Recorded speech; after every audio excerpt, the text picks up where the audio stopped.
Update Navbharat पर लाल किले से जुड़ा अपडेट आपको बता दें, सबूत जोड़ने में फॉरेंसिक की भी टीम जुट गई है और इस पूरे मामले में अब तक जो सबसे लेटेस्ट रिपोर्ट सामने आया है वो आपको बता दें, फॉरेंसिक की जांच में एक्सप्लोजिव्स को लेकर भी खुलासा किया गया है। अभिषेक राज हमारे साथ जुड़े हुए हैं। अभिषेक, फॉरेंसिक की जांच में जिन जिन पहलुओं पर जांच हुई, क्या कोई कंफर्मेशन अब तक आ गया है? हालांकि ये कंफर्म कर दिया गया है कि जो एक्सप्लोजिव का इस्तेमाल हुआ वो अमोनिया नाइट्रेट था। देखिए, इनिशियल इन्वेस्टिगेशन में जो फोरेंसिक की डिटेल हमारे पास है उसके हिसाब से जो हमारे सूत्र बता रहे हैं, इसमें अमोनिया नाइट्रेट और जो फ्यूल है उसका इस्तेमाल और एक्सप्लोजिव डेटोनेटर्स का इस्तेमाल किया गया था। गाड़ी को इस तरीके से लाया गया था ताकि किसी को इस बात की जानकारी ना मिले कि अंदर इस तरीके से जो एक्सप्लोजिव मटेरियल्स है उसको लेके आया जा रहा है। इसका फरीदाबाद कनेक्शन निकाला जा रहा है और फरीदाबाद में जिस तरीके से बड़ी संख्या में जो अमोनिया नाइट्रेट मिला है उसका ये अंश हो सकता है, उसका ये पार्ट हो सकता है, क्योंकि उमर की लगातार जो हरियाणा पुलिस है, JNK पुलिस है, दिल्ली पुलिस की स्पेशल सेल है, वो लगातार तलाशी कर रही थी। तो ये एक लोन वुल्फ अटैक जो टर्म हम इस्तेमाल करते हैं उसका एक जो है वो नमूना देखने को मिल सकता है। ये लोन वुल्फ अटैक हो सकता है, फिदायनी हमला हो सकता है और यही कारण है कि एजेंसियां तमाम तरीकों से हर एक पहलू पे जांच कर रही हैं कि एक एक जो अमोनिया नाइट्रेट है इसको फरीदाबाद से तो नहीं लाया गया था, क्या इसकी जानकारी जो है ये बाकी लोगों को तो नहीं थी जो कि उमर के साथ मिले हुए थे। तो तमाम वो लोग, तमाम वो पहलू जो इस जांच के घेरे में आ सकते हैं उन सबों की जांच की जा रही है। यही कारण है कि चाहे NIA की बात करें, NSG की बात करें। अभिषेक हमारे साथ, आपसे हम अपडेट्स लगातार ले रहे हैं। फॉरेंसिक की टीम मौके पर पहुंची हुई है, इन्वेस्टिगेटिव टीम्स मौके पर पहुंची हुई हैं और आपको हम तस्वीरें भी दिखा रहे हैं। ये तस्वीर देखिए, लाल किले के पास जहां धमाका हुआ वहां की तस्वीर। फॉरेंसिक की जो टीम है वो कैसे यहां पर अब एक एक पहलू को बारीकी से परखती नजर आ रही है। कहां कहां ब्लास्ट हुआ, कार के परखच्चे कहां तक गए, एक्सप्लोजिव क्या क्या थे, डेड बॉडी किसकी थी, उसके चिथड़े जो उड़े वो उठाकर आगे DNA सैंपलिंग के लिए ले जाया जाएगा। ब्लड सैंपल्स की जांच की जा रही है और जो पैचेस मौके पर मौजूद हैं उसको फिलहाल फॉरेंसिक की टीम परखती नजर आ रही है। सबसे पहले टाइम्स नाउ नवभारत पर मौके से एक्सक्लूसिव तस्वीर आप देखिए। अब फॉरेंसिक की भी टीम पहुंची है। कल रात से ही स्पेशल एजेंसीज का और तमाम जांच एजेंसियों का मौके पर पहुंचने का जांच का सिलसिला जारी था। अब फॉरेंसिक के जो लोग हैं वो ये तमाम पहलू पता करने की कोशिश कर रहे हैं कि अब जो यहाँ के हालात हैं उसे बटोरते हुए आगे की जांच में क्या इन बिंदुओं को जोड़ा जा सकता है। लाल किले के पास से ये तस्वीर आप देखिए, फॉरेंसिक की टीम जो है वो सैंपल कलेक्शन यहाँ पर करती नजर आई और कुछ जगहों को चिन्हित किया गया और वहां से भी सैंपल कलेक्ट किया गया। बहरहाल न सिर्फ जो लोग इस पूरे मामले में पीड़ित हैं उनके डेड बॉडीज को इकट्ठा कर लिया गया था, लेकिन सबसे बड़ा सवाल जो मास्टरमाइंड है वो कौन था, इस बात की कंफर्मेशन के लिए भी फॉरेंसिक की टीम जो है वो सभी यहाँ पर डेड बॉडीज के जो रिमेन्स हैं वो कलेक्ट करने के अलावा जो ब्लड स्टेन्स हैं वो मार्क करने के अलावा यहाँ पर मौजूद एक्सप्लोजिव्स के जो निशान हैं उसे कलेक्ट करने में जुटी हुई है। फॉरेंसिक की टीम कैसे पूरे इलाके को देखिए आप जांचती परखती हुई आगे बढ़ रही है।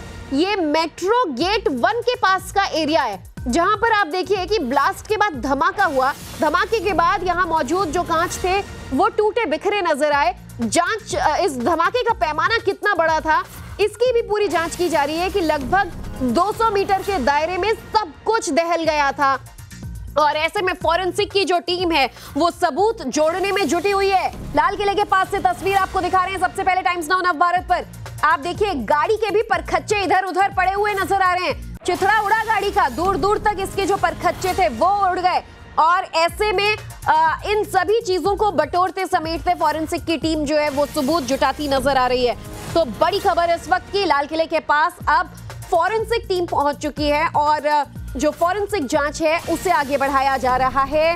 न सिर्फ गाड़ियों के जो टुकड़े थे उन्हें यहां पर कलेक्ट किया जा रहा है, गाड़ी के सबूत कुछ और, साथ ही एक्सप्लोजिव्स के भी सबूत इकट्ठा कर रहे हैं और हमारी सहयोगी प्रिया भी मौके पर मौजूद हैं। प्रिया, आपके पास क्या बड़ी खबर इस वक्त? ज्योति, बहुत बड़ी खबर आ रही है दिल्ली ब्लास्ट पर कश्मीर से 3 ब्रेकिंग है। पुलिस ने पंपोर से 3 संदिग्धों को दबोचा है। अब इनके रोल को लेकर के देखना होगा कि पुलिस क्या जानकारी देती है।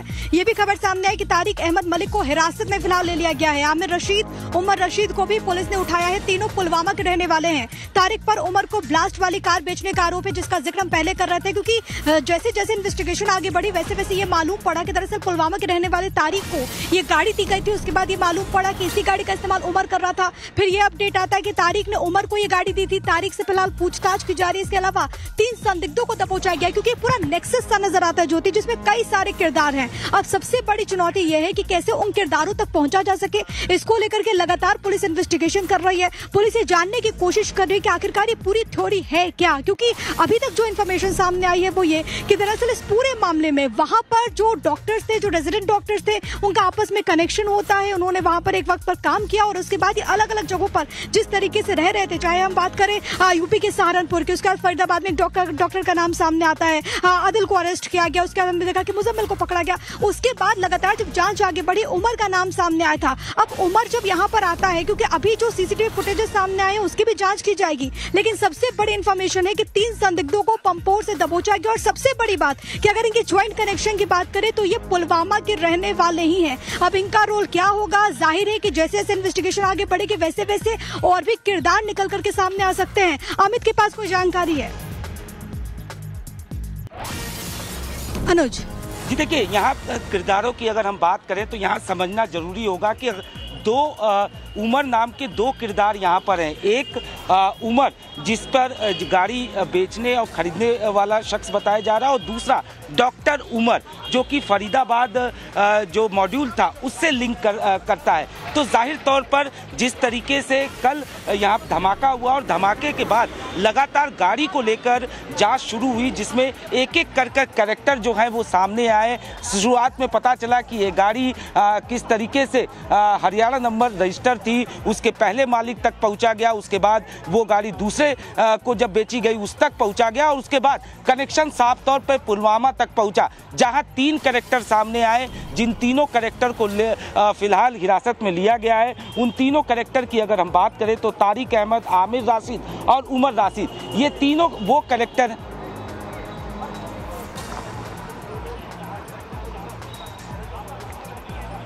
जी, देखिए, तीनों वो कैरेक्टर हैं जिनको फिलहाल हिरासत में लिया गया, इनसे पूछताछ की जा रही है, पूछताछ की जाएगी और ये मालूम पड़ेगा अनुज कि आखिरकार इनकी क्या भूमिका है। लेकिन अनुज, क्योंकि इस पूरे मामले में गुत्थी से नजर आती है वो ये कि उमर के पास जब गाड़ी पहुंची तो क्या उसके साथ और भी लोग सवार थे। हालांकि सीसीटीवी फुटेज में ये मालूम पड़ता है कि उमर यहाँ पर मौजूद था, पार्किंग में 2 से ढाई घंटे वो मौजूद था, गाड़ी से बाहर भी नहीं निकला। लेकिन और कितने लोग इसमें शामिल होंगे, ये भी एक बहुत बड़ी चुनौती है कि हर नेक्सस को खंगाला जाए। अनुज जी, बिल्कुल। जहां तक शुरुआती जांच के बाद ये बात भी सामने आई थी कि गाड़ी पार्किंग में निश्चित तौर पर एक ही शख्स था जो कि गाड़ी में मौजूद था, और ठीक करीब 3:18 पे गाड़ी इसी पार्किंग में जाती है। उसके बाद 2-2.5 घंटे बाद गाड़ी जो है ठीक यहाँ से निकलती है। लेकिन जिस तरीके से कुछ आई विटनेसेस थे, उनका ये कहना था कि कुछ लोग गाड़ी में और सवार थे, और 2 और लोगों की बात जो है वो जाँच के दौरान भी सामने आ रही थी कि उमर के साथ 2 और लोग हो सकते हैं। तो ऐसे में सवाल बड़ा यही है कि क्या जब ब्लास्ट हुआ उस वक्त जो सस्पेक्ट था वो अकेला था या उसके साथ कुछ और लोग मौजूद थे, और इसको लेकर भी जांच की जा रही है। यहाँ अगर हम सिलसिलेवार तरीके से पूरे मामले को समझना चाहें और ये समझना चाहें कि किस तरीके से इस पूरे मामले की साजिश को रचा गया, अगर ये पूरा मामला कनेक्ट होता है यानी लिंक करता है फरीदाबाद मॉड्यूल से, तो अगर फरीदाबाद मॉड्यूल की हम बात करें तो जम्मू कश्मीर पुलिस ने अपनी जांच की शुरुआत की थी जब पोस्टर लगाने के एक मामले में शुरू की थी, जिसमें आदिल नाम का डॉक्टर आदिल नाम का शख्स जो है वो जैसे मोहम्मद पर वो एक पोस्टर लगाता है, जिसको लेकर जम्मू कश्मीर की पुलिस जो है सहारनपुर पहुंचती है, डॉक्टर आदिल को गिरफ्तार किया जाता है। उसके बाद फरीदाबाद से डॉक्टर मुजम्मिल को गिरफ्तार किया जाता है, और वहां से 2900 किलो के आसपास जो विस्फोटक है वो बरामद किया जाता है। और सबसे बड़ी बात अनुज यहाँ पर